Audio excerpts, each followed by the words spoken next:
acak ini. Yang perlu kalian cari adalah polanya ya. Saya tunggu di mana aneh di sini. Nah, ini jumlah penjualan bunga mawar di sebuah toko selama 5 hari berturut-turut adalah nih, dari situ ya, 30, 35, terus 37, 42, dan 44. Nah, lihat polanya, Dek. Ini ke sini tambah 5. Ini ke sini tambah 2. 2. Ya nggak? 37 ke Iya, 42, tambah 5. tambah 7. Tambah 5. Tambah Betul. 5. Malah Betul. Tambah 2 lagi ya. Ternyata polanya berulang. Plus 5, plus 2, plus 5, plus 2. Berarti habis ini plus 5. 5. pinter. Berarti Ya, ya. 49. Gini ya. Iya. Nah, 49. Berarti yang bukan 49 nggak usah ditengok. Oh, banyak ternyata Kak Masih. Oh ya. Sama dia satu. Ini kayak nggak lanjutin ini yang melatih. Ya nggak? Tapi karena ada 49 bunga mawarnya ada 3 pilihan, terpaksa ya mau nggak mau kita kerjakan yang bunga melati. 14, 16, di sini ada 19 dan 23. Mari kita lihat. Yang simpel aja ya, Dek. Mikirnya jangan langsung ke kali bagi kuadrat pangkat gitu, jangan ya. Jangan. Sederhana aja, plus minus dulu. Kalau bisa Buset. diselesaikan dengan kan pola bilangan itu ambil dari yang paling Jawabannya A, sederhana. jawabannya A. Oh iya, udah langsung jawabannya A. Plus 1, Mantap. betul, mantap. Plus 2 ke sini, plus Plus 3. 3. Oh ternyata Plus uh, 4. ternyata dia teratur kenaikannya selalu plus 1.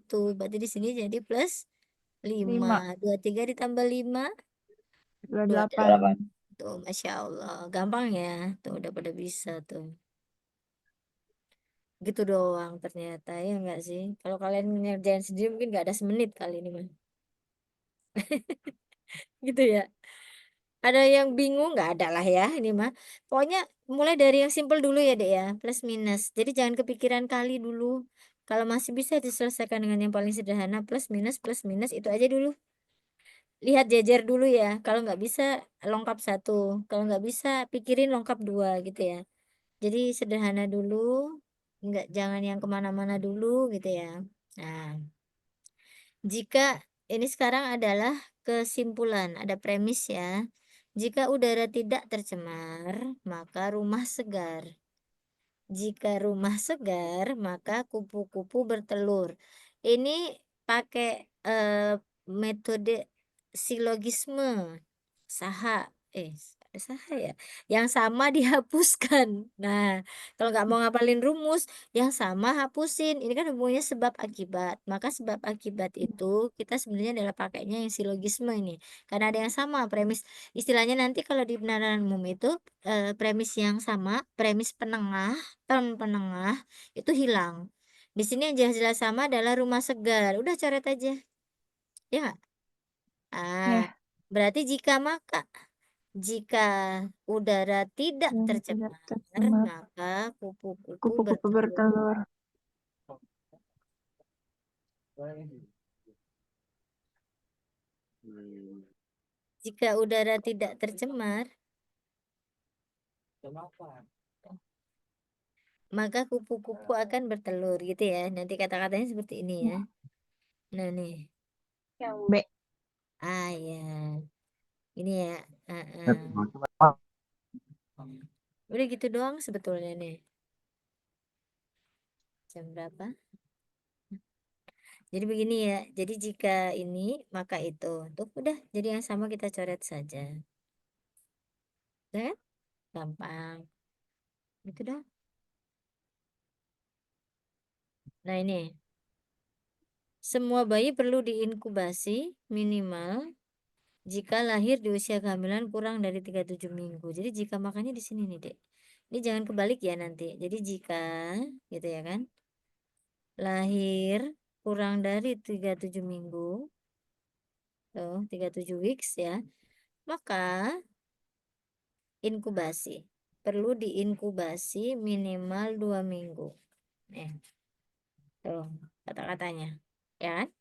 Saat ini di rumah sakit X terdapat 8 bayi yang sedang dalam masa inkubasi. Ada 8 bayi yang sedang dalam masa inkubasi. Jadi di sini ada 8 bayi inkubasi. Nah, kesimpulannya katanya adalah 8 bayi itu lahir di usia kehamilan kurang dari 37 minggu. Maka ini kesimpulannya ya, Dek ya. Kualitas kesimpulan itu dia pasti benar jika dia mengikuti 3 tadi. Modus ponen, jadi jika P maka Q, penyebabnya P, akibatnya Q, lalu penyebabnya terjadi, maka akibatnya terjadi. Gini, ini pasti benar. Lalu jika penyebabnya P, akibatnya Q, lalu ternyata akibatnya tidak terjadi, maka penyebabnya tidak terjadi. Ini modus tolen. Lalu yang ketiga tadi yang silogisme tadi. Jadi tem penengah dihapuskan. Ya kan? Nah ini juga begini nih. Ini kan penyebabnya adalah lahir 37 minggu. Lahir 37 minggu akibatnya diinkubasi. Artinya kalau penyebabnya terjadi, maka akibatnya harus terjadi, pasti terjadi. Tapi ini di sini kan ini akibatnya yang terjadi ya, Dik ya. Ya nggak? Jadi kalau kesimpulannya adalah 8 bayi itu lahir di bawah 37 minggu, lahir di bawah 37 minggu. Nah, kalau dia pasti benar harusnya begini. Jika lahir di bawah 37 minggu, maka kesimpulannya adalah bayinya diinkubasi. Itu yang pasti benar. Ya kan? Karena ini penyebabnya tidak terjadi, tapi akibatnya terjadi, maka ini adalah kualitas kesimpulan yang mungkin benar. Mungkin. Kalau dia tidak terjadi akibatnya, maka tidak terjadi penyebabnya. Itu pasti. Tapi kalau ini terjadi akibatnya, maka belum tentu penyebabnya terjadi. Belum tentu. Sehingga di sini kesimpulannya adalah mungkin benar. Siapa yang bingung? Jadi harus penyebabnya terjadi, baru akibatnya terjadi. Kalau penyebab terjadi, akibat terjadi. Tapi kalau akibat terjadi, belum tentu karena penyebabnya ini terjadi. Tapi kalau akibat tidak terjadi, ya pasti tidak terjadi penyebabnya. Gitu. Paham nggak, Dek? Jadi yang pasti benar itu pasti ini. Penyebab terjadi, akibat terjadi. Akibat tidak terjadi, berarti penyebabnya juga tidak terjadi. Tapi kalau penyebab terjadi ini ya, lalu ada akibat terjadi, ini kan berarti jika ini maka itu. Ternyata akibatnya terjadi. Maka ini belum tentu alasannya karena ini, karena penyebabnya. Kalau penyebab terjadi, pasti akibatnya terjadi. Tapi kalau akibatnya terjadi, belum tentu penyebabnya itu. Bisa jadi banyak penyebabnya. Bisa jadi diinkubasi bukan karena lahir di bawah 37 minggu. Tapi kalau lahir di bawah 37 minggu, udah pasti diinkubasi. Paham maksudnya? Dari dua kalimat ini. Paham, Bu, paham, paham. Heeh. Insya Allah. Itu ya, insya Allah. Sip, mantap. Jadi seperti itu ya, Dek. Memahaminya adalah penyebabnya harus terjadi dulu pokoknya. Baru terjadi akibat. Kalau akibat terjadi belum tentu. Tapi kalau akibat tidak terjadi itu pasti penyebabnya nggak terjadi dia. Ya. Jadi ini bayi tidak diinkubasi. Berarti ya kesimpulannya itu bayi tidak lahir di bawah 37 minggu. Gitu. Ya. Nih, pasti benar ada dua doang sebenarnya, Dek. Mungkin benar ada 4. Pasti salah adalah yang menyalahi ini. P kesimpulannya harusnya Ki, dia kesimpulannya negasi Ki. P negasi Ki, kesimpulannya harusnya negasi P, dia kesimpulannya P. Maka itu pasti salah. Kalau pakai rumus ya. Kalau pakai logika gitu tadi, sebab akibat. Nanti ada juga sebenarnya ekivalensi ya, kalau kalian masih ingat ya. Ada kan ya ekivalensi? Coba ada yang nanya. Mungkin benar selain ini. Ada 4 deh mungkin benar. Ada 4 ya, jadi saya tunggu. Mungkin benar ada 4. Mungkin benar. Ini ya. Jika P Ki, terus Ki, kesimpulannya P. Makasih ya, Mas. Tuh, nih. Jika P Ki, terus ini negasi P, Niki. Oh. Ini juga mungkin benar. Terus jika Peggy, saya tunggu kayak tulis di sini. Jika Peggy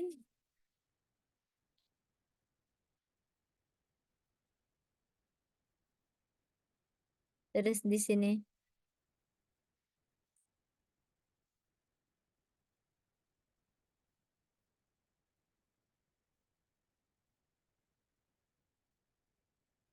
ya terus dulu bentar.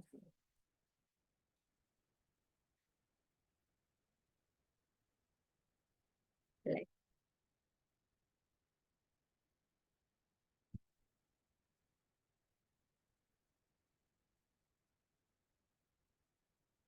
Lalu ini di sini ada negasi Ki, Peggy, terus ini negasi Ki gitu ya.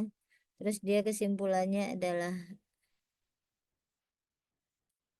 kalau dia negasi P dia betul, kalau dia P berarti dia salah. Ini yang pasti salah nih, Dek. Nih Kak begini nih. Ini pasti salah ya. Ini pasti salah. Tunggu. Nah, terus jika Peggy ini P, kesimpulannya negasi Q, ini juga kesimpulannya yang salah. Nih, nih. Berarti ini nanti ada jika PQ, lalu ini ada negasi Q, kesimpulannya negasi P, itu mungkin benar. Nulisnya P di mana nih? Di sini. PQ. Kali juga rumus begini deh.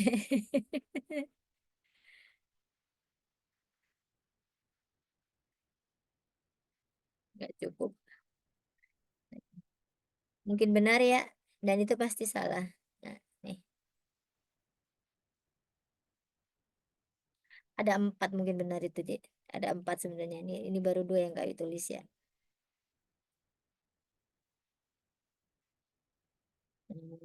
Sini. Nah, dah.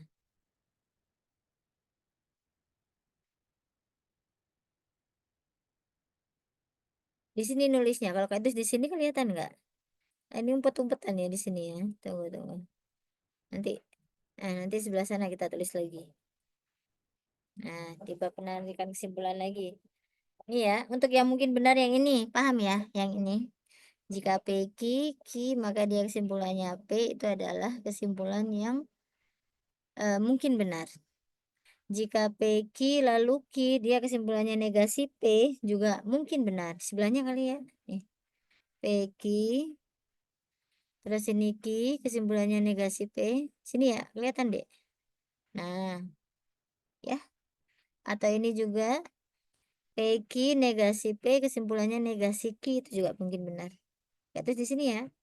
P Q negasi P, kelihatan nggak? Nah, 4 ya.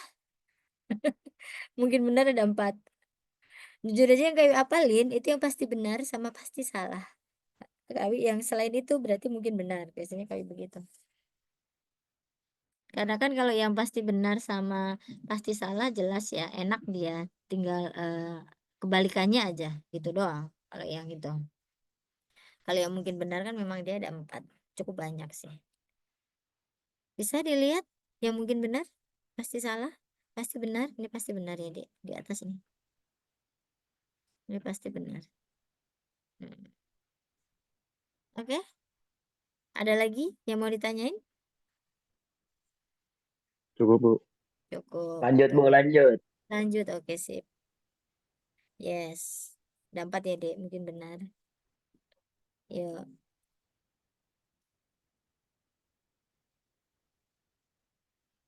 Ini apa nih? Sungai yang tercemar limbah pabrik mengalami kerusakan ekosistem air. Populasi ikan dan organisme air lainnya akan menurun dengan meningkatnya kandungan zat beracun pada air sungai.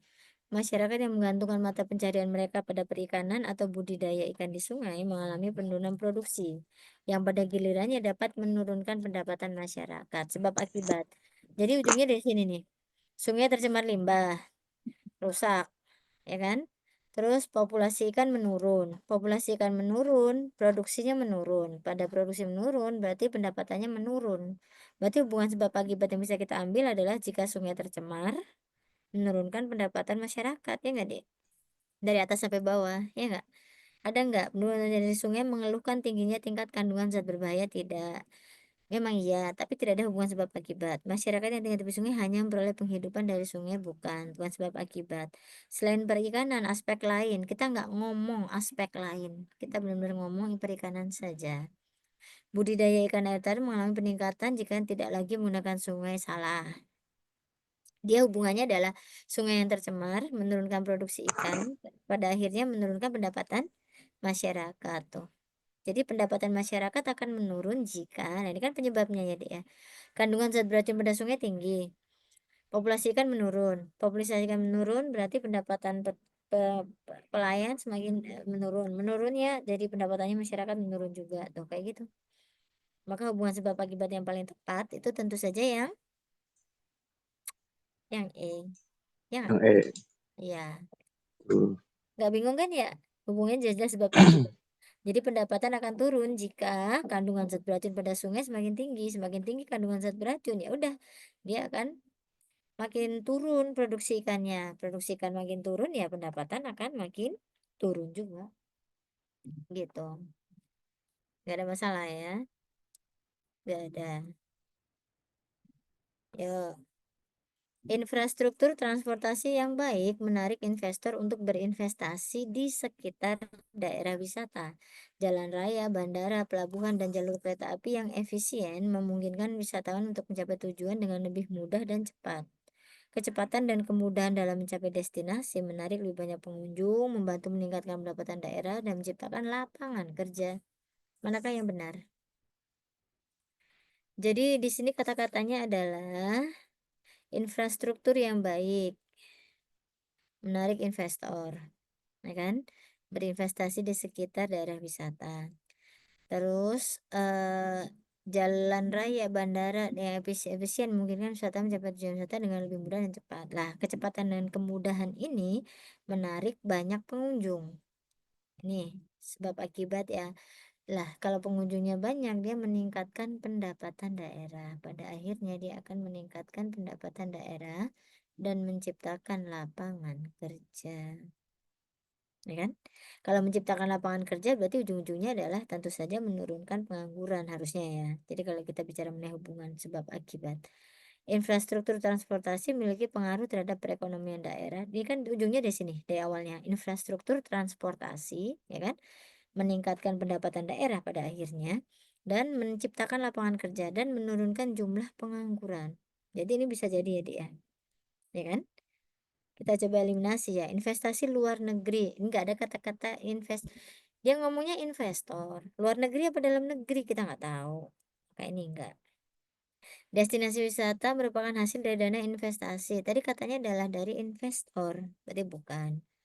Investasi di bidang infrastruktur merupakan satu-satunya. Nah, kalau ada kata-kata satu-satunya, hanya dia yang bisa, itu udah pasti kemungkinan salah kalau di penalaran umum. Kecepatan dan kemudahan berinvestasi bukan kecepatan dan kemudahan mencapai destinasi wisata. Itu bukan kecepatan dan kemudahan berinvestasi. Kalau kata-kata di atas, kecepatan dan kemudahan itu mengacu pada cara mencapai destinasi wisata. Kalau dia cepat dan mudah mencapai destinasi wisata itu, dia menarik lebih banyak pengunjung, bukan kecepatan dan kemudahan berinvestasi. Bukan ya, terlalu jauh. Maka jawaban yang paling mungkin benar adalah yang paling benar, nah ini mah adalah yang A. Benar ya, Dek ya? Di mana ya speed ini, Kak? Nah, situ. Oke, saya tunggu. Saya nanya.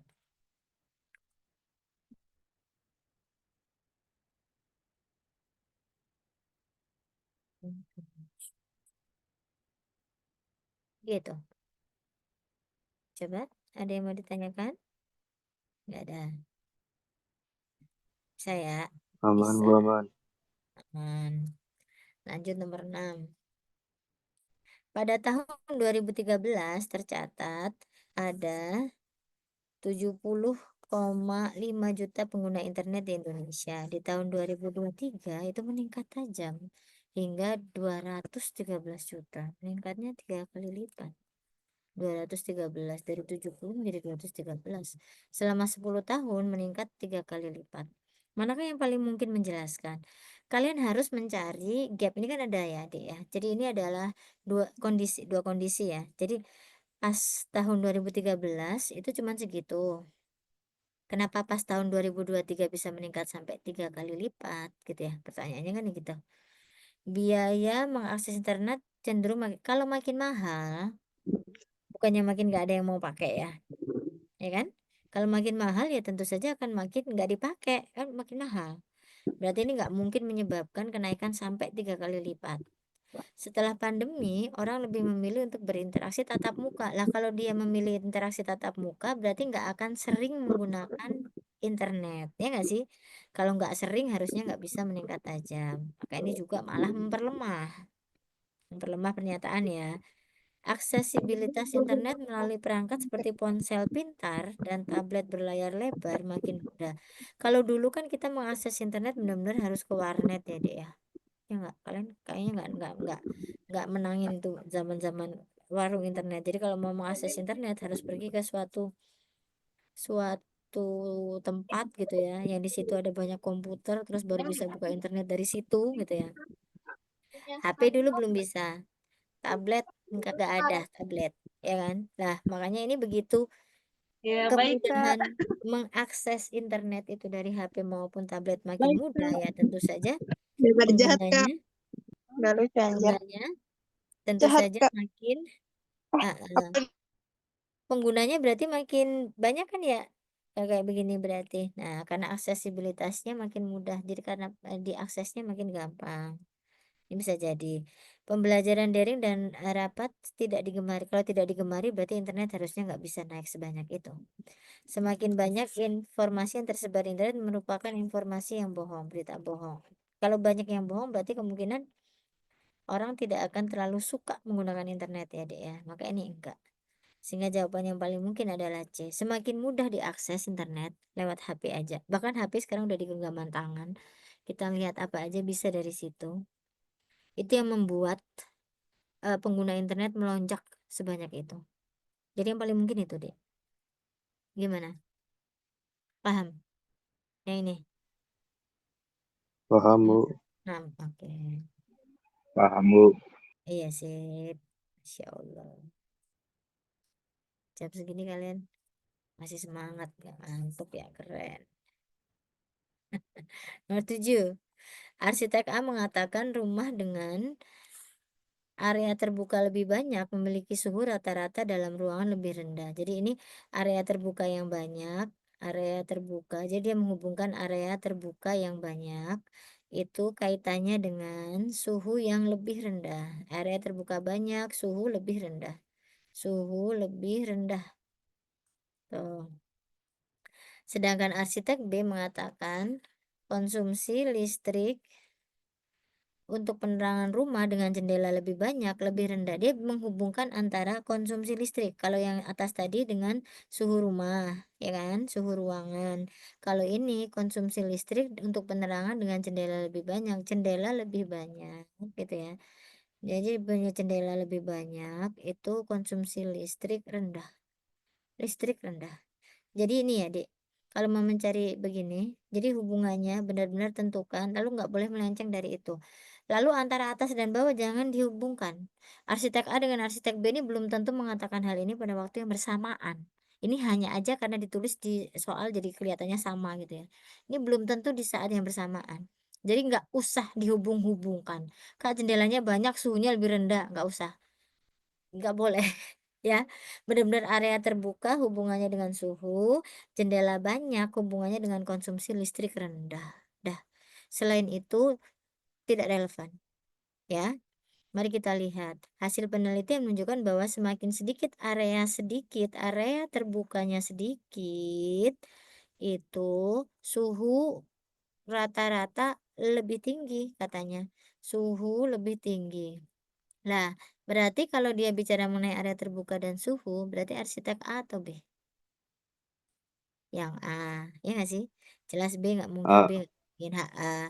Ini mengiyakan kata-katanya A apa menentang kata-katanya A, Dek? Kan dia ngomong, Menentang, Bu. tunggu, area terbuka banyak, suhu rendah. area terbuka rendah, area terbuka sedikit, suhunya tinggi. Sejalan nggak, Dek, dengan kata-katanya arsitek A? Kalau terbukanya Mendukung. banyak kan suhunya rendah. Berarti kalau terbukanya sedikit, suhunya Punya Diperkuat, tinggi. Bu. Nah, berarti kan sejalan ya. Jadi kata-katanya Jalan. adalah jangan dilihat dia satu rendah, satu tinggi, satu rendah. Bukan begitu doang. Jadi sampai ke menentang itu adalah kalau dia arsitek A ngomong begitu, kesimpulannya ngomong area terbukanya banyak, suhunya tinggi. Nah, itu baru, itu menentang. Ya kan? Karena bertentangan. Tapi kalau dia selama masih sejalan nih, area terbuka banyak, suhu rendah. Berarti kalau area terbukanya sedikit, suhunya pasti lebih tinggi. Ini kan secara tidak tertulis pasti begitu kan? Karena arsitek A kan ngomongnya terbuka banyak, suhu rendah. Berarti kalau terbukanya dikit ya suhunya pasti tinggi. Karena sejalan berarti memperkuat. Diperkuat. Ya betul. Memperkuat ya jatuhnya ya.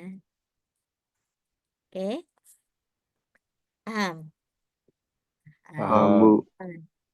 Cuman kalimatnya Paham, aja Bu. ya. Paham. Kalimatnya aja ya yang agak dibedain ya. Heeh. Nomor 8 yuk. Sampah yang dibuang ke sungai mengandung bahan berbahaya seperti bahan kimia beracun, logam berat, atau bahan pencemar lainnya, baik organik maupun non-organik. Zat larut yang muncul dari terurainya sampah memperburuk kualitas air sungai. Mana yang paling didukung? Dia kesimpulan yang paling didukung itu adalah bisa jadi eh, kesimpulan dari si ini teks ini, bisa jadi kalimat setelah ini. Jadi kalimat yang berikutnya bisa jadi adalah hal yang sejalan. Jadi kalian cari yang sejalan dengan kata-kata ini. Jangan yang menentang. Jadi yang sejalan dengan kata-katanya. Sampah dibuang ke sungai mengandung bahan berbahaya. Ada kimia beracun, logam berat, bahan pencemar, baik organik maupun non-organik. Lalu zat terlarut yang muncul dari terurainya sampah ini juga akan masuk ke air sungai, gitu. Ya. Selain zat organik yang terdiri dari sampah tidak mencemari, salah. Tadi kan kata-katanya zat organik maupun non-organik. Sampah organik tidak menyebabkan, malah menyebabkan dia. Berarti ini salah kalau tidak menyebabkan. Bahan berbahaya yang muncul akibat penguraian sampah yang dibuang ke sungai tidak mengandung, tadi kata-katanya mengandung organik dan non-organik. Kualitas air sungai menurun seiring dengan meningkatnya volume sampah. Ini bisa jadi. Semakin banyak sampah, artinya zat terlarut berbahayanya kan juga makin banyak ya, Dek. Semakin banyak zat terlarut berbahaya, maka kualitas air sungai juga akan semakin menurun. Turun. Bahan kimia beracun lebih mencemari. Tidak ada kata-kata di teks yang mengindikasikan seperti itu. Yang jelas bahan kimia beracun, logam berat, pencemar lainnya, organik maupun non-organik itu semuanya mencemari. Mana yang lebih itu tidak disebutkan di teks. Dan kita tidak bisa mengambil kesimpulan itu. Kalau bahan kimia beracun lebih mencemari Kak dibandingkan logam berat, belum tentu juga. Maka jawaban yang paling mungkin, paling didukung tentu saja yang D. eh, heeh. Sip, ya, begitu. Dua lagi. Semangat. Bentuk pecahan yang paling mendekati 0,857. Karena ini dia pakai desimal, kita pakai desimal dong di sini ya. 3/4 berarti 0,75. Benar ya? 4/5 berarti 40 bagi 5, 0,80. Ya. 5 bagi 6 berarti 50 bagi 6, Dek. 50 bagi 6 paling dekat adalah 8 ya. Ya nggak sih? 0,8 ya. Kalau pakai manuali, nah 8, 48, ya kan? Terus ini sisa 20, berarti 3, tuh dek, 18 ya. 0,833 tuh. Kalau mau secara manual, ya. 60 bagi 7, ya biasa. Jadi 6 bagi 7 mah ambil aja 60 bagi 7, dek. Nah, ya ini kayak ajarin cara ininya ya, pelan-pelan ya. 8, 9 kan udah 63. 8 adalah 56. Tuh, terus ini 56. 40 ya kan? 7 kali Hmm. 5 ya, Dek. Ah, 35 ya, Dek. Terus Hmm. 50 ya. Berarti 7 kali 5, 7, 10. 49. Ya Udah. nggak? Ah, iya, Ya, udah ya. kelihatan lah ya. Ya, bukan mendekati lagi Heeh. dia. Persis. Nah, udah. 8 bagi 9 juga begitu. 80 dibagi 9 biasa aja. Kali 8 ya. 0,872. Ini 8 lagi. Toh, 88 lagi. Toh. Toh, 8. 8. Dan seterusnya. Maka jawaban yang paling mungkin adalah 6/7. Gini deh caranya. Bisa ya ngitung ini ya. Masih ngitung cepat begini bisa ya? Bisa lah ya. Bisa, Bu. Heeh. Nggak ada yang aneh kan ini? Nggak ada yang susah kan? Cuman ngitung manually. Boleh dihitung secara manual. 10. Jumlah buku yang dimiliki oleh siswa A, B, dan C adalah 111. Yuk kita tulis ya, Dik ya.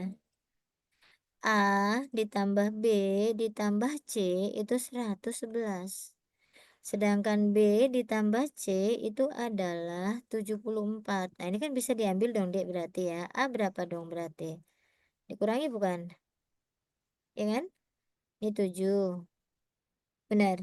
10 kurangin 7. Ya. Berarti A 37. Lah, B tambah C 74. Jumlah buku A ternyata lebih banyak daripada B, Dek. Noh, A kan 37. Berarti kita anggap B berapa? Sedikit lebih banyak ya anggap aja 36. Ya nggak? Berarti kalau B ditambah C adalah 74. Dengan B 36. Berarti ini berapa? 38 udah kelihatan. Ya nggak? Terus semakin kecil B-nya 30 gitu. Ini jadi 44 tuh. Semakin gede C-nya. A memiliki buku paling banyak enggak juga. A cuma 37. Masih ada kemungkinan C lebih banyak, Dek. C buku paling banyak lah, ini yang paling mungkin nih. Pas di B paling banyak saja 36, tetap C paling gede di antara A, B sama C. Apalagi kalau B-nya makin kecil daripada si 37, makin gede lagi si C-nya. Ya nggak? Paham nggak, Dek? Nyampe sini. A lebih banyak daripada C enggak, B banyak enggak. Maka jawaban yang paling mungkin adalah yang B. Gimana, Dek? Paham nggak? Yang ini. Paham. Nggak Paham, Bu, paham. paham. Mantap. Ya, berarti sudah 10 soal Aman, loh. aman. Itu doang loh kita. Cuman jam segini. Nah, tunggu sebentar.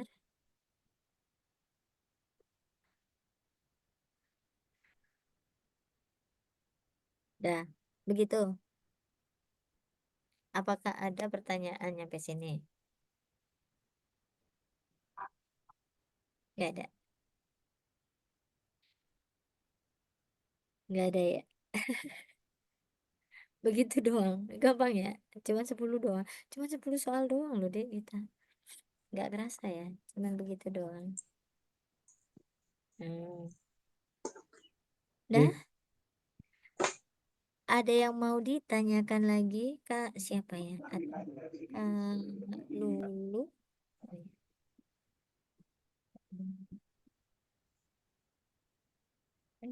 Kak Raja, Bu. Kak Eh, Raja. non sih. Harusnya ada. Apa sih? Gimana gimana? Dah, ada pertanyaan nggak? Kita udah selesai loh. Ada yang mau ditanyakan? Apa ya? Nggak ada. Eh, Apa? Coba. Kalau nggak ada ditanyain ya nggak apa-apa loh. cara nembak jawaban gimana, Bu? Waduh, waduh. Eh, Ngitung kancing ya, Bu. Ngitung kancing. pilihlah yang paling mendekati kebenaran. Itu ya. Tipsnya adalah itu. Pilih yang paling mendekati. Pokoknya jangan dikosongin ya. Jangan dikosongin. Ya udah. Kalau emang buntu banget ya udah pilih aja. Pokoknya jangan dikosongin. Ibu dulu PPU dapat skor berapa, Bu? PPU dulu zaman dulu nggak ada deh. Oh, nggak ada. Zaman dulu nggak ada bener. Dulu kan kami kami masih UMPTN 20 tahun yang lalu. Udah lama banget kali lulusnya. Udah lama banget Ngambil kali. di mana, Bu? Kak Wiwi dari jurusan Kimia Institut Teknologi 10 November, Surabaya. Mantap. Iya, jadi Kak Wiwi dari kampusnya anak-anak cowok ITS ya, banyak kan cowok.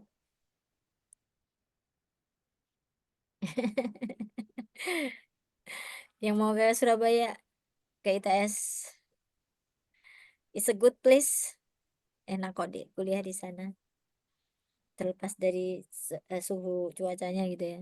Tapi di sana ya menyenangkan. Gitu. Ya, terus ada lagi yang mau ditanyakan? Kami sebenarnya ngajar kimia di NF juga. Maksudnya ya awalnya dari 2012, dari 2012 baru 13 tahun, udah lama ya ternyata. Baru 13 tahun di NF. Masih anak bawang lah, ada yang lebih lama lagi. Dari tahun 80 juga ada. Di 2012 kali udah ngajar kimia di di, di NF gitu. Ini sekarang amanahnya bertambah ngajar PU juga. Ya besok kita PKU sama KW ya. Kuantitatif besok sama KW lagi ya. Jangan bosen Malam ya. lagi, Bu. Besok malam lagi. Tapi kuantitatif ya besok. Gitu. Waduh, Bu. Besok ya jalan-jalan, Bu. Ya, jalan-jalan. Ya udah nggak apa-apa sambil dengerin gitu ya. Dengerin sambil gitu. Ketiduran saya, Bu. Oh, ketiduran. Ya, ya, ya, ya. Oke. Gimana? Nggak ada lagi yang mau ditanyakan? Nggak ada? Sudah? Tidak, Bu, tidak. Sudah. Aman, Aman, Bu, insya aman. Allah. Kita tutup aja. Kalau ngerjain PU-nya pakai logika aja bisa, Bu. Nggak pakai. Ya bisa, bisa deh. Boleh. Mau pakai logika boleh. Cuman hati-hati ya. Kayak tadi kan kayak yang itu tadi lah yang bayi yang di bawah 37 minggu diinkubasi. Terus dia ngomong ada 8 bayi diinkubasi gitu ya. Hati-hati. Logikanya adalah 8 bayi ini belum tentu karena di bawah 37 minggu semua. Bisa jadi karena hal lain inkubasinya. Gitu ya. Jadi hati-hati. Kayaknya kan kayak bener. Ya nggak? Kayak bener. Di bawah 37 minggu diinkubasi. Ada 8 bayi diinkubasi. Berarti udah pasti di bawah 37 itu belum tentu. Paham ya? Jadi kadang karena memang logika manusia itu kan terbatas, makanya kita akalin dengan rumus. Tapi nggak apa-apa kalau memang boleh bisa pakai logika. Yang harus dipegang ya deh, yang harus dipegang ya. Ini sebelum kau tahu rumus gitu ya, yang kayak pegang rata-rata adalah selama penyebabnya terjadi, akibat pasti terjadi. Kalau penyebab terjadi, akibat pasti terjadi. Harus itu dulu, penyebabnya terjadi dulu, baru terjadi akibat. Kalau akibatnya yang terjadi duluan, ini belum tentu karena penyebabnya ini. Paham ya? Atau kalau yang satu lagi kalau pakai toleransi, kalau akibatnya tidak terjadi ya berarti penyebabnya nggak terjadi, nggak ada akibatnya. Berarti penyebabnya juga nggak terjadi gitu. Itu aja yang dipegang. Hati-hati kebalik soalnya. Kadang gitu siswa mikir akibatnya terjadi, penyebabnya terjadi. Itu belum tentu ya. Harus Bu yang penyebabnya nanya malah dulu. keluar, Bu. Oh ya nanya udah keluar, Masya Allah. Ya sudah. Marah banget sih, Bu. Iya sih ya. Ya udah nggak apa-apa buat pengetahuan buat kalian lah ya. Udah nggak apa-apa. Mungkin ngantuk. Oh, nggak ada loh. Masih ada, Dek. Oh iya. Kamu. Gitu, Dek. Gimana? Yang nanya, paham nggak? Boleh pakai logika, boleh banget. Kayak juga kalau bisa mah nggak usah pakai rumus ya. Kalau ngitung mah boleh pakai logika. Karena emang kan judulnya adalah logika.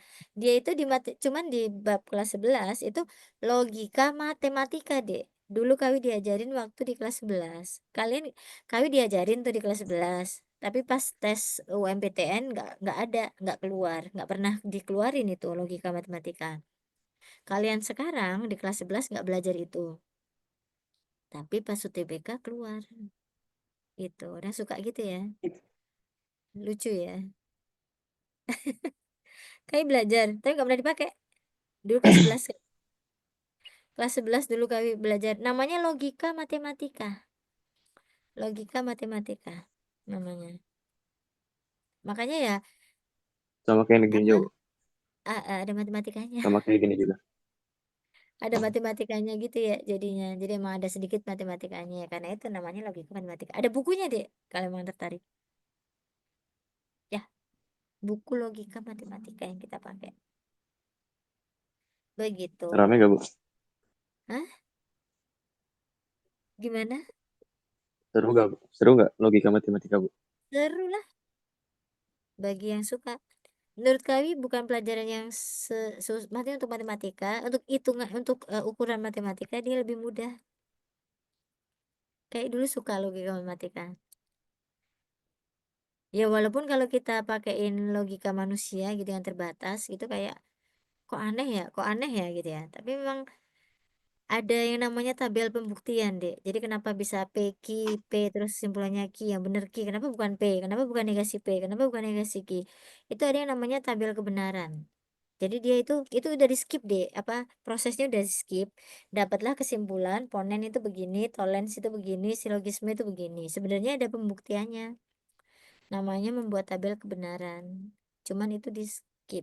Kalian diminta ngapalin langsung ke ponen tolens, karena kalau dijelasin sih panjang emang. Cuman dia lebih menyenangkan daripada matematika lainnya lah ya. Seru kok, seru.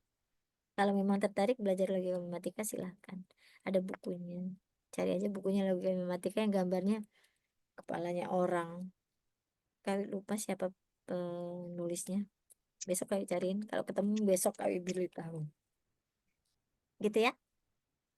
Sudah? Nggak ada pertanyaan? Cukup, Bu. Cukup. Cukup, Bu. Kalau memang cukup, ya sudah kita tutup saja dengan bacaan hamdalah. Alhamdulillah. Alhamdulillahirrahmanirrahim. Terima kasih banyak atas kehadirannya, atas partisipasinya, atas jawaban-jawabannya. Kalian keren. Kalian keren. Semoga menjadi wasilah buat kalian ya, Dik ya. Jadi yang lainnya lagi Amin. istirahat, lagi tidur, kalian malah semangat belajar, semangat. Keren, keren. Sampai ketemu besok insya Allah ya. Sehat-sehat sampai besok. Assalamualaikum warahmatullahi wabarakatuh. Waalaikumsalam warahmatullahi Waalaikumsalam. wabarakatuh.